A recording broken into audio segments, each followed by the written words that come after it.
লেবাননের দক্ষিণাঞ্চলীয় শহর সাকসাকিয়া এখন এক ধ্বংসস্তূপের নাম।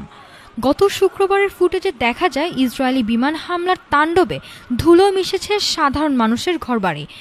রাস্তায় পড়ে আছে চূর্ণ বিচূর্ণ যানবাহন। একটি ভবনের ভেতরে ব্যক্তিগত আসবাবপত্রে লেগে থাকা টাটকা রক্তের দাগ জানান দিচ্ছে কতটা ভয়াবহ ছিল সেই মুহূর্ত। এখানকার মেয়র বলেন, আমরা আমাদের মিউনিসিপ্যাল কাউন্সিলের সদস্য ভাই রাগেব ইউনুসকে হারিয়েছি। তিনি এবং তার পরিবার হামলার শিকার হয়েছেন। এখনও নিশ্চিত হওয়া যায়নি ঠিক কতজন সন্তান প্রাণ হারিয়েছে, তবে সংখ্যাটা 2 থেকে 4 জন হতে পারে। এই পথই আমাদের নিয়তি।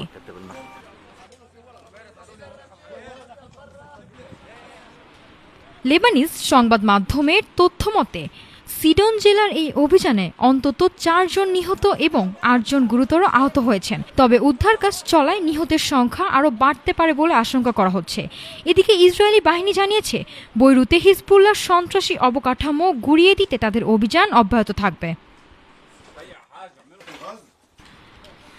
মধ্যপ্রাচ্যের আগুনের সূত্রপাত গত 28 ফেব্রুয়ারি।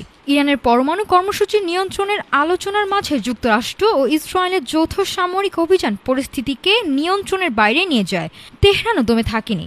মার্কিন ও ইসরায়েলি স্থাপনায় একের পর এক পাল্টা হামলা চালায় তারা। পরিস্থিতি নতুন মোড় নেয় ইরানের সর্বোচ্চ নেতা আলী খামেনির মৃত্যুর খবরে।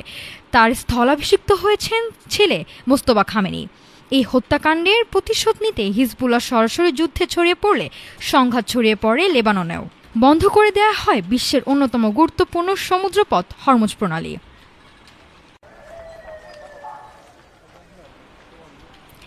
এই যুদ্ধের প্রভাব কেবল সীমান্তে সীমাবদ্ধ নেই।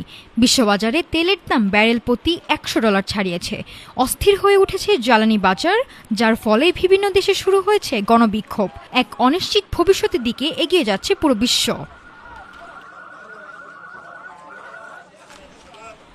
কূটনৈতিক আলোচনার টেবিল থেকে শুরু হওয়া এই উত্তেজনা এখন রণক্ষেত্রে পরিণত হয়েছে।